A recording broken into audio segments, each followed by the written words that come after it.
महाकाली तर महासुराचा, महिषासूर आणि ते बाकी चंडमुंड सगळे गेले.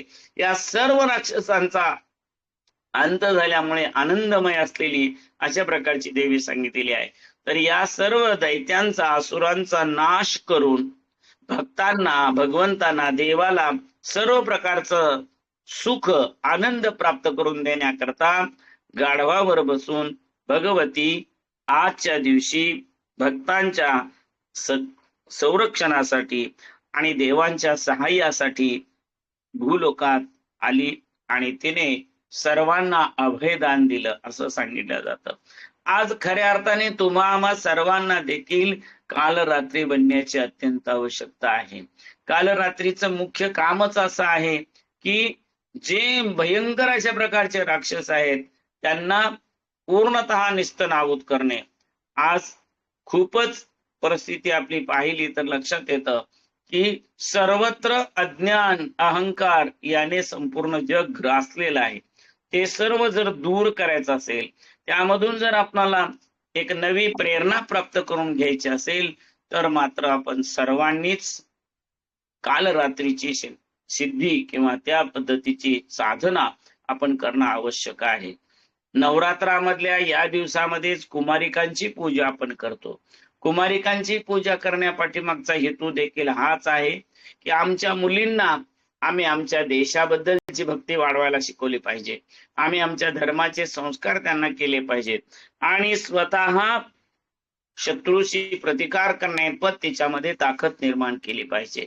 सर्व प्रकारचं संरक्षण, सर्व प्रकारचं एक कवच आपल्यामध्ये निर्माण करून घेण्याकरता या देवीची अत्यंत आवश्यकता आहे. देव सुद्धा कालभैरव हा सुद्धा आपण देव पाहतो आहे. भैरवाच्या, मार्तंडाच्या आणि ज्योतिर्लिंगाच्या रूपाने भगवंताने सुद्धा आपल्या बरोबर आपल्या शक्तीनिशी देवांना मदत करण्याचा आणि भक्तांचा सांभाळ करण्याचा प्रयत्न केलेला आहे. त्या सांभाळामध्ये कालरात्री देवीची इतर सर्व देवदेवतांपेक्षा खूप मोठी भूमिका आहे. कारण ती कसलाही विचार करत नाही. आपण पाहतो रक्तबीजासारख्या राक्षसाच्या रक्ताच्या थेंबापासून हजारो तशाच प्रकारचे दैत्य निर्माण व्हायचे. अशा वेळेला महाकालीने आपल्या जिभेवरच, वरच्यावरच ते रक्तबिंदू ग्रहण करून खाली पडू न देता तशा प्रकारचं दैत्य जन्माला येणार नाही आणि ह्याचं रक्त संपल्यावर हाच नष्ट होऊन जाईल ही काळजी घेतली होती. त्याच पद्धतीची काळजी, त्याच पद्धतीची आपली आध्यात्मिक शक्ती वाढवण्यासाठी जी काळजी आपल्यामध्ये येणारे जे मोहादी विकार असतील, षडूर्मी असेल, षडरिपू असतील, त्याच्यावर विजय मिळवण्यासाठी सुद्धा या देवतेची आपणाला अत्यंत गरज आहे. किंबहुना तिच्या कृपेनेच आपण आपल्या आध्यात्मिक शक्तीला पुढे नेण्याचा प्रयत्न करू शकतो. तो प्रयत्न करण्यासाठी म्हणून नवरात्राच्या निमित्ताने आपण या वेगवेगळ्या देवीमध्येच कालरात्रीची पूजा करत आहोत. आतापर्यंत आपले म्हणजे माळा ज्यांच्याकडे आहे त्याचा विषयच नाही, माळा तर आहेतच, पण तिथे ज्यांनी कुंभस्थापन केलेलं आहे, धान्य पेरलेलं आहे, त्याला सुद्धा आता चांगली वाढ झाल्याचं चित्र आपण पाहतो आहे.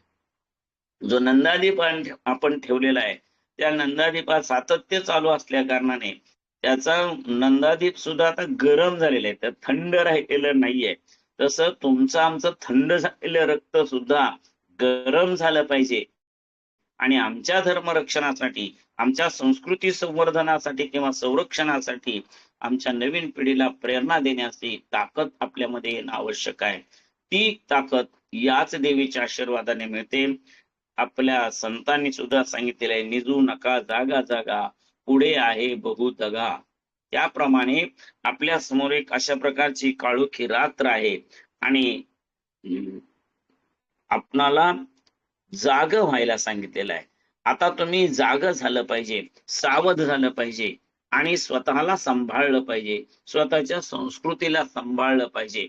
ते चिंतन करण्याची किंवा त्या संबंधीने अभ्यास करण्याची, आत्मावलोकन करण्याची ही संधी कालरात्री देवी आपणाला देत असते आणि तिच्या चिंतनामुळे किंवा ती एक ध्येय आपल्या समोर आहे. जसा आरसा पाहून आपण आपला चेहरा सुधारण्याचा प्रयत्न करत असतो, केस विंचरण्याचा प्रयत्न करत असतो, त्याचप्रमाणे या देवीची पूजा करून आज आपणाला आत्मिक बल, शारीरिक बल आणि सामाजिक एकतेचं बल वाढवण्याची ताकद निर्माण होते.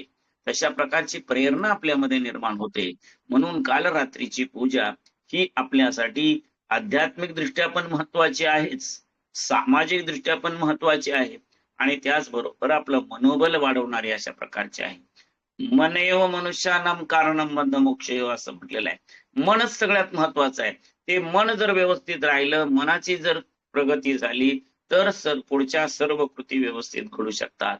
आणि त्या मनाला प्रेरणा देण्यासाठी, मनामध्ये चैतन्य निर्माण करण्यासाठी ज्या देवतेचा आपल्याला उपयोग होणार आहे ती देवता म्हणजे कालरात्री देवता आहे. त्या देवीची सेवा करून, त्या देवीच्या चिंतनातून ओम कालरात्री नमः एवढं जरी म्हटलो तरी सुद्धा पुरेसं आहे. पण अजून सुद्धा तिच्याबद्दलचे वेगवेगळ्या मंत्रांचा, तिच्याबद्दलच्या वेगवेगळ्या चिंतनाचा जे आज आपल्या स्टेटस वरती आपण ठेवतो आहे, की ज्यामुळे आपणाला या देवीच्या चिंतन मुळातच मी आज सिद्धिदात्रीपासून प्रत्येक देवीचा एक एक श्लोक आपल्या स्टेटसला ठेवणार आहे, की जेणेकरून तुम्हाला त्या प्रत्येक श्लोकातून एक वैशिष्ट्यपूर्ण माहिती मिळेल. त्याचबरोबर आपल्याकडे नवदुर्गा कुमारिकांची पूजा करण्याची सुद्धा परंपरा आहे आणि त्या कुमारी पूजेमध्ये अष्टमीला किंवा नवमीला सुद्धा कुमारिकांची पूजा केली जाते. आज योगायोगाने जागतिक कन्या दिवस आहे असं म्हणून, इंग्रजी तारखा वगैरे नंतर आल्या, परंतु कात्यायन ऋषीच्या निमित्ताने ही कन्या पूजनाची परंपरा रूढ झालेली आहे आणि त्यानुसार त्या कात्यायनीचे पण आणि काल रात्रीचे पण आपणा सर्वांना आशीर्वाद लाभावेत अशा प्रकारची भावना व्यक्त करतो. सामाजिक दृष्ट्या आणि आपण सर्वजण या युगामध्ये संघटितच असलं पाहिजे. आपले स्वतःचे काही संस्कार आहेत ते पण आपण लक्षात ठेवले पाहिजेत. ज्याप्रमाणे दक्ष प्रजापतीच्या यज्ञाला विध्वंस करून वीरभद्र भगवंताच्या अपमानाचा सूड घेताना दिसतात, त्याचप्रमाणे कुठल्याही दैत्याचा किंवा शत्रूचा मानवावर अथवा देवांवर कसलाही परिणाम होणार नाही, किंबहुना त्यांनी पुन्हा या देवांच्या आणि भक्तांच्या आड येता कामा नये, त्यांना कुठलाही त्रास देता कामा नये, यासाठी सदैव प्रयत्नशील असलेली अशा प्रकारची देवी म्हणजे कालरात्री देवी आहे.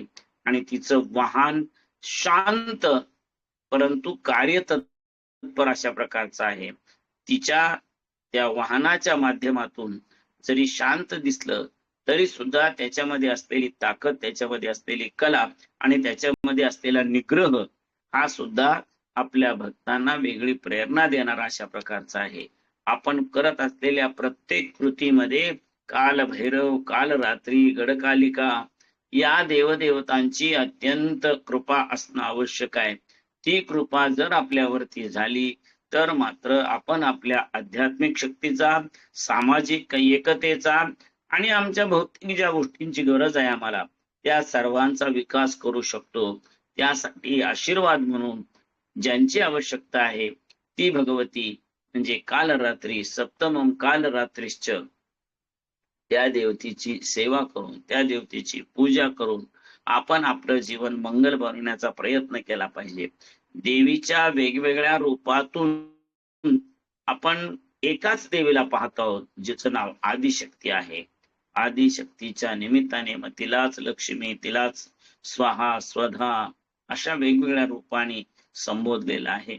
देवीमध्ये असलेल्या या सर्व पवित्र गुणांचा आपल्यामध्ये अंगीकार व्हावा आणि आपण देखील सद रक्षण आणि खल निग्रह, खळांचा, दुष्टांचा निग्रह करणं आणि सज्जनांना सहकार्य करणं हे तर देवीचं आद्य कर्तव्य आहे.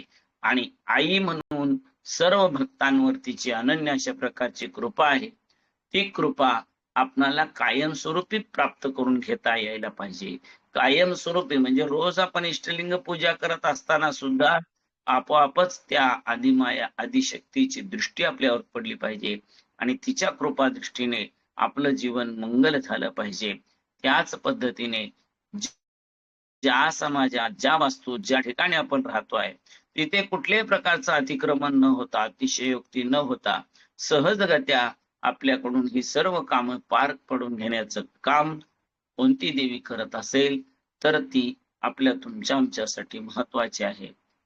काल रात्री, या काल रात्रीच्या याच्यामध्ये काल हा एक महत्वाचा भाग आहे आणि पुन्हा रात्र, दोन्ही गोष्टी आपल्यासाठी काळ सुद्धा अशुभ आहे आणि रात्र सुद्धा अशुभ आहे. पण त्या काल रात्रीला शिवरात्री करण्याची ताकद ही शिवभक्तांच्या भक्तीवर अवलंबून आहे आणि म्हणून आम्ही सर्वांनी ती भक्ती अनन्य अशा प्रकारे केली पाहिजे. शिव आणि शक्ती वेगळे नाहीत, त्यामुळे आपोआपच शिवाच्या पूजनातून आपणाला शक्तीच्या पूजेचा देखील लाभ होणार आणि पर्यायाने आपण आपली आध्यात्मिक शक्ती वाढवून आपलं जे सामाजिक दृष्टिकोन आहे तो वेगळा, आध्यात्मिक दृष्टिकोन आहे तो वेगळा आणि व्यावहारिक जीवन जगत असतानाचा वेगळा. जर आपण अनन्य देव शरणागता तारी पाप पुण्य ते न विचारे असं म्हटलेलं आहे, त्याप्रमाणे आपल्या समोर येणाऱ्या सद्भक्तांच्या दुःखाचा विचार करून त्यांना आवश्यक असलेलं ते मार्गदर्शन, त्यांना आवश्यक असलेली ती शक्ती आणि त्यांना आवश्यक आहे तसं वातावरण निर्माण करण्याकरता भगवती काल रात्री देवीने अवतार घेतला आणि तिच्या आशीर्वादाने आपल्या सर्वांचं जीवन मंगल झालं पाहिजे, आमची आध्यात्मिक शक्ती वाढली पाहिजे, आम्हाला आमच्या शेतीकडे लक्ष देण्याबद्दल प्रेरणा निर्माण झालं पाहिजे, आम्ही आमच्या व्यापार उद्यमामध्ये सुद्धा योग्य ती प्रगती साधण्याचा प्रयत्न केला पाहिजे. आपल्या जीवनात आपल्या दीक्षेचा, आपल्या जन्माचा किंवा आपण गुरुमठाला पहिल्यांदा भेट कधी दिली ती तिथी किंवा तारीख आवर्जून आपण लक्षात ठेवली पाहिजे आणि त्या दिवशी आपली जास्तीत जास्त चिंतन करण्याची, षटचक्र भेदन करण्याची आपण एक दृढ अशा प्रकारची निष्ठापूर्वक कृती केली पाहिजे. आपल्या हातून घडणारी प्रत्येक गोष्ट किंवा प्रत्येक कृती ही आध्यात्मिक स्वरूपात असेल तर तिच्यामध्ये निश्चितच आपणाला उचित असं आणि प्रचंड यश प्राप्त होत असतं. आपल्या जीवनामध्ये तशा प्रकारच्या भौतिक गोष्टींचा विसर आणि आध्यात्मिक गोष्टीची जागृती व्हावी, आध्यात्मिक गोष्टीमध्ये आमच्यामध्ये प्रगती व्हावी, या हेतूने आपण सर्वांनी प्रयत्नशील राहिलं पाहिजे. त्याच्यासाठी देवीची कृपा संपादन करून केली पाहिजे आणि ती कृपा संपादन करत असताना लिंगमध्ये जगत सर्व या न्यायाने आपल्या जवळ असलेल्या किंवा गळ्यात असलेल्या इष्टलिंगामध्येच आपण देवीच्या वेगवेगळ्या रूपाकडे पाहिलं पाहिजे. भौतिक रूपाने सर्वत्र उत्सव चालू आहेत, त्या प्रत्येक उत्सवामध्ये जाऊन तिथल्या मंडळांशी चर्चा करून त्यांना सुद्धा अशा प्रकारे 2-5 मिनिटं का असेना परंतु चिंतन करायला बसायला लावलं पाहिजे. एखादी माळ जप करायला सांगितली पाहिजे. ज्या वेळेला अशा प्रकारे जप तप साधना होईल त्याच वेळेला देवीची अनन्य कृपा आपल्यावरती होईल आणि एकदा का मातृकृपा, मातृछत्र प्राप्त झालं की बाळाचा विकास निश्चित होत असतो.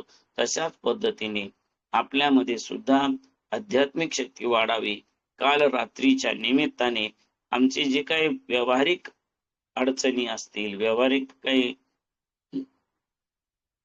दोष असतील ते दोष दूर करून आमच्यामध्ये नवीन चैतन्य देण्याचं, आम्हाला विशेष करून आध्यात्मिक शक्ती तर वाढवता वाढवता सामाजिक पण स्थिती बदलवण्याचं काम जिनं सहज करू शकते ती भगवती काल रात्री तुम्हा आम्हा सर्वांना प्रसन्न हो अशी भावना व्यक्त करतो आणि हे वाक्पुष्प श्री गुरुचरणी समर्पित करतो. ओम शांती शांती शांती. हरेश्वर महाराज की जय, उमा माता की जय, दुर्गा माता की जय, महाकाली माता की जय, भवानी माता की जय, अंगलाई माता की जय, लक्ष्मी माता की जय. हर हर महादेव. जय धारेश्वर. जय धारेश्वर महाराज. साष्टांग नमस्कार.